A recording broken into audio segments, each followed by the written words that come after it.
Tanse, welcome to APTN National News. I'm Chris Nachkate. Thank you for joining us. The Tyendinaga Police Service has charged two men allegedly impersonating a peace officer and assaulting a man with their vehicle. On Thursday, October 23rd at around 5:51 p.m., Tyendinaga police were called to Highway 2 in Tyendinaga Mohawk territory for a report of a motorcyclist being assaulted after being pulled over by a vehicle with red and blue lights. Police say Charles Somerville and Connor Bolton both allegedly impersonated a peace officer and assaulted the motorcyclist with their truck, caused the rider to fall, and then assaulted him again. Both Somerville and Bolton have been charged with assault with a weapon, impersonating a peace officer, as well as other charges. Somerville's bail hearing was held today, and an arrest warrant has been issued for Bolton. The victim was also arrested for outstanding warrants. The investigation continues this week. The Carney government introduced legislation on Thursday that seeks to tighten up the rules around applying for bail for those charged with certain crimes. But some fear the proposed changes will only lead to an even greater overrepresentation of Indigenous people within the prison system. APTN's Fraser Needham has that story. Justice Minister Sean Fraser spoke at a press conference outside the Department of Justice building in Ottawa Thursday afternoon. He said Canadian streets are not as safe as they used to be, but admitted the government doesn't have data on whether people on bail commit more crimes. When it comes to the management of bail and the data collection of the bail system, there's obviously a role for provinces to play as well. The ability of the court to actually enforce some of these rules will depend on a change in practices in some circumstances of the province's need to collect data about what kind of offences are going through the bail system and are actually leading to a bail decision in one direction or another. At the presser, Fraser spoke about Bill C-14. If it passes, an accused will be more likely to be denied bail, because the accused will have to prove they should be granted bail rather than on the prosecution arguing they should be denied. Jonathan Rudin is the Special Projects Director of Toronto-based Aboriginal Legal Services. He said it is already incredibly difficult to get bail in our system, and the proposed changes will only negatively affect Indigenous people. So this notion that we have this crisis, so many people are getting released from custody, from bail, and going out and committing crimes, that's just not happening.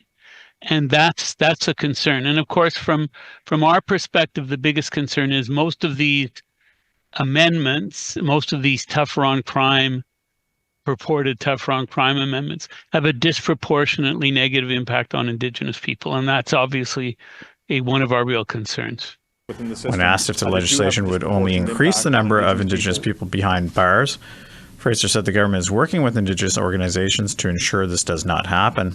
I've had a number of conversations in recent weeks in particular about the importance of implementing the Indigenous justice strategy, on working not just with provinces and territories, but with Indigenous governments to understand how we can have enhanced community policing, enforcement of Indigenous laws that are adopted by communities, and relying on solutions that are advanced by individual First Nations, Inuit, and Métis communities more broadly.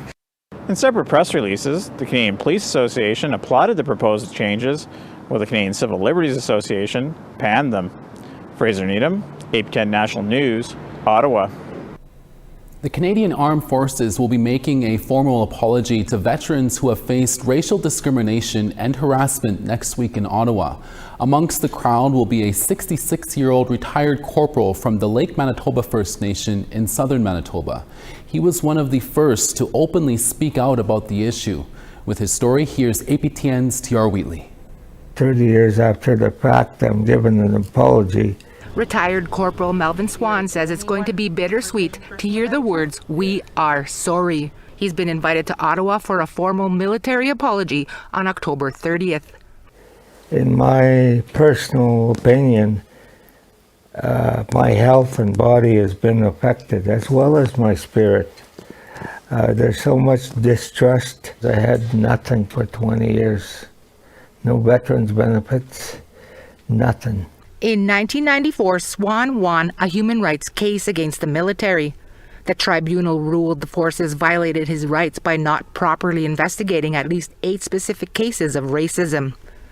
Many instances of discrimination under the Charter of Rights, Sections 7, 10, and 14. Swan joined when he turned 18.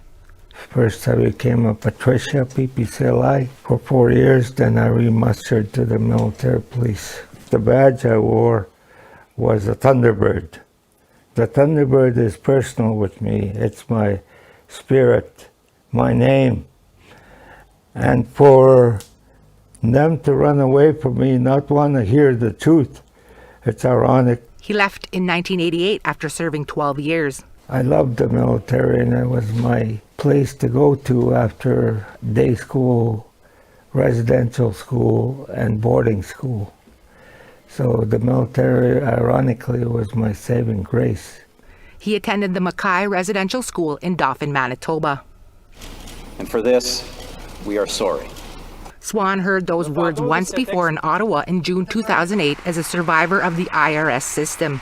But he says this soon-to-be military apology is much more personal.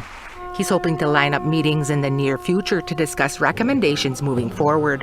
What goes beyond this apology, I think, is I want to see a spiritual health policy for Veterans Affairs to adapt, first of all, so they can look at our traditional way of life and acknowledge who we are in this country, because without that, there's no truth and reconciliation. I want to see more integration and training for our people with an Indigenous regiment here in Winnipeg. Expanding on opportunities like the Bold Eagle and Junior Ranger programs, both of which he had a helping hand in getting off the ground. Tierra Wheatley, APTN National News, Winnipeg. The First Nations University of Canada celebrated the grand opening of the Niwoskan Traditional Campus. Although it has already been utilized by students, a partnership with federal and provincial governments made it possible to enhance the campus. APTN video journalist Rachel May was at the celebration. It's the center of what we do at First Nations University of Canada. First Nations University of Canada President Dr. Jacqueline Ottman explains the importance of traditional and land-based learning for students. We don't have to expend energy on trying to get voice for our knowledges and our traditions to get all of those approvals so we can have smudge and lift a pipe. The Niwoskan Traditional Campus is located along the South Saskatchewan River near St. Louis. The provincial and federal governments contributed $2.4 million, while the university added $1 million to make the campus accessible for visitors. Ottman says securing funding to make the traditional campus ready for students is an investment that will be felt for generations to come. This is our fourth campus, and whatever we do is not only for the students today, who will impact their communities, but it's for the students 7 generations and beyond into the future. The traditional campus is the university's fourth, alongside Prince Albert, Saskatoon, and Regina. Ottman says that while urban campuses are important, having a space where students can connect with the land is essential. We have incredible teachings and sophisticated knowledges, complex knowledges, and sometimes what we need to do is disconnect from various distractions that could act as barriers to deeper forms of learning. And so when you drive out here, you're disconnecting from the city. The campus now features enough natural space for students to camp and learn about Mother Nature. Several programs require students to spend between 4 and 10 days on the land, learning about culture and traditional knowledge.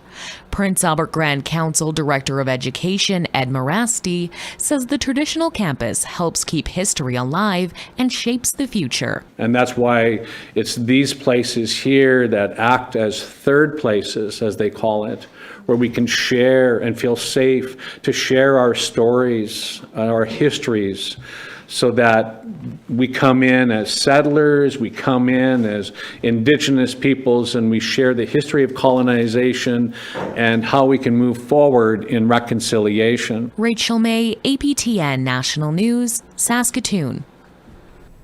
In Arizona, the organization that ran the group home of where 14-year-old Emily Pike was staying before she ran away and was later murdered is denying all allegations in a wrongful death lawsuit. Here's an update. Phillips Law Group filed the lawsuit on behalf of Emily Pike's father, Jensen Pike, on August 5th.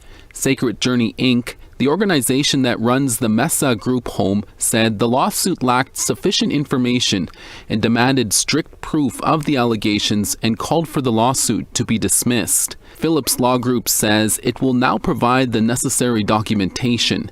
Jensen Pike alleges the group home his daughter was staying in failed to provide reasonable care and protect his daughter before she ran away. The family hopes the lawsuit will bring justice to the family and improve oversight of group homes in Arizona.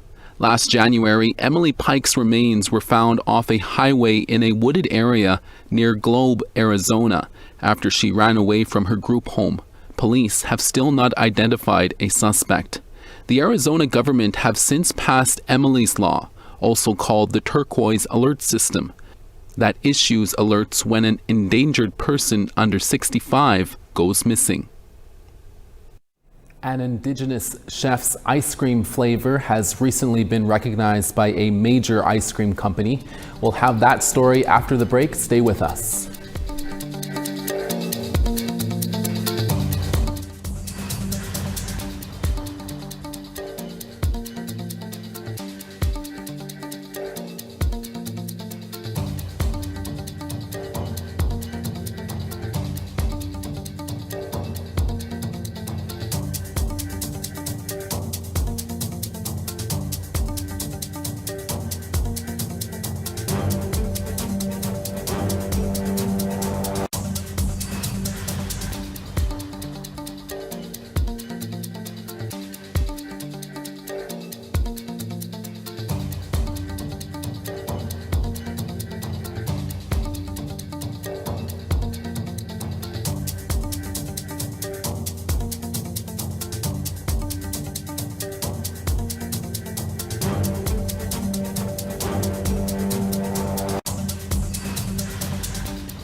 Welcome back.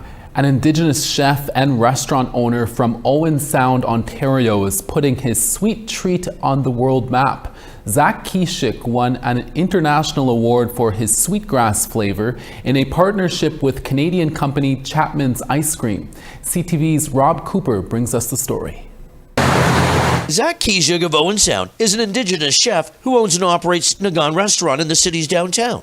While his dinner here will be served locally, a recent ice cream recipe is making international headlines. He teamed up with Chapman's Ice Cream to win an international award for a new flavor that pays homage and respect to his heritage while curating the ingredients of Indigenous culture. It's been a great opportunity for us to showcase Indigenous food and put Indigenous food on the map of Canada. The two created a new flavor called Sweetgrass, maintaining Indigenous heritage. We've been serving a version of the sweetgrass ice cream, in our restaurant on the tasting menu for quite some time, but I wanted to showcase it on this sort of a level to, introduce people to Indigenous culture. Chapman's no stranger to different flavors of ice cream, as they have about 180 in total. Chapman says they approached Kiesig with the idea and knew it would do well internationally. We said, let's give it a shot. Let's see if we can make this into like a real ice cream that we could kind of, market as a collaboration. So it worked.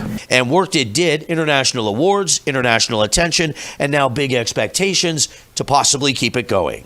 We are always experimenting with different flavor profiles, but most of them don't make it in any way, shape, or form close to a grocery store. But this one was unique. I'm hoping that it inspires other Indigenous people, to take a shot at putting their stuff out. So what's next for the sweetgrass flavor? Chapman says if they can get it to a stable extract form, that may open the door for it to be available at your local supermarket. Rob Cooper, CTV News, Markdale.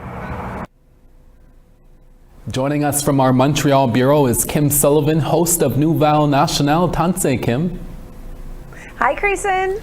At 6:30 Eastern tonight, we air our French national broadcast, and tonight you don't limit yourself to Canada, you actually go beyond the border. You may have heard of the controversy surrounding a group of individuals claiming to be Abenaki in Vermont and New Hampshire. Well, the Quebec Abenaki commissioned genealogy research for 8 of the group's most prominent figures, and the results are in. They are quite surprising, to be honest. Not surprising if you've been following the story.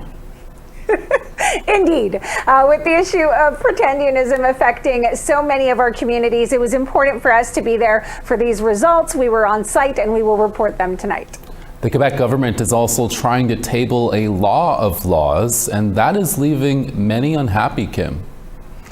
Not just unhappy, but forgotten. Multiple chiefs are actually speaking up about this Quebec-centric view of the government, trying to protect their values and their land, but forgetting that Quebec, the word in itself, is actually Indigenous, and that Quebec is not just French, mostly white, non-spiritual province, that the Indigenous people should be collaborating 100% on this constitutional law. And we have several views about that on the show. It is a hot topic here.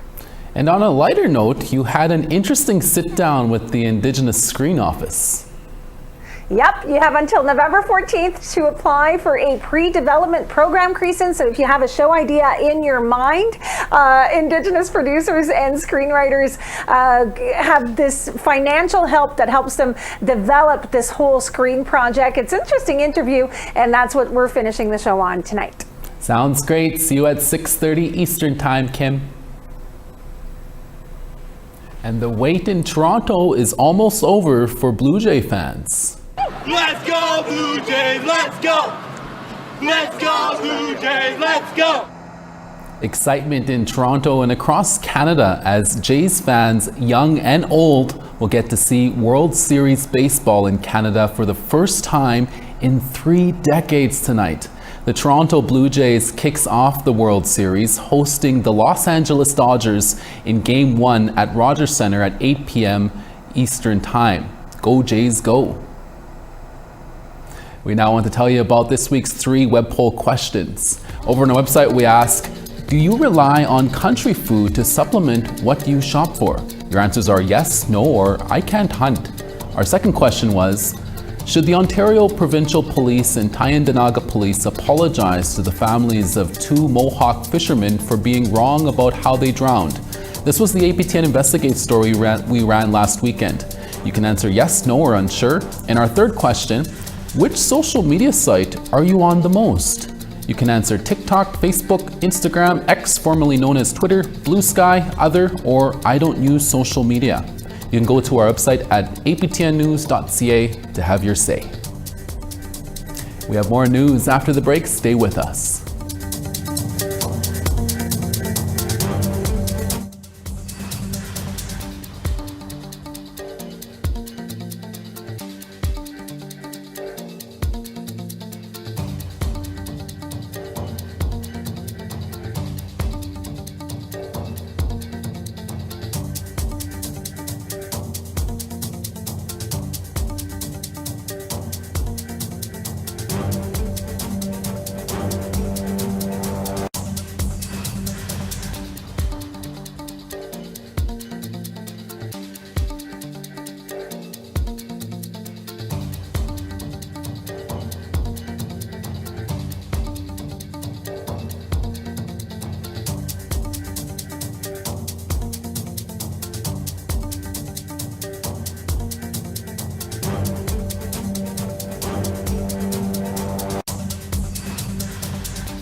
Kwana for staying with us. St. John's, rain in 16. Charlottetown, sunny and 14.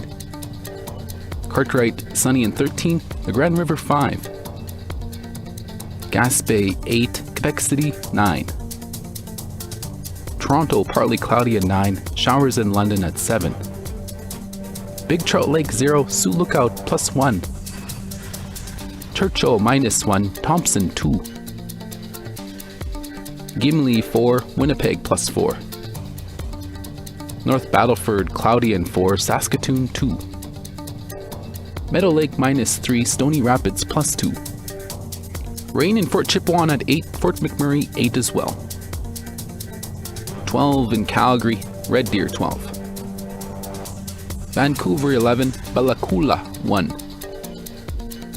Dees Lake, 2. Smithers, showers in 6. Old Crow, -8. Beaver Creek, -2. Norman Wells, -2. Wati, 2. -6 in Sax Harbor. Polituck, -3 and rain.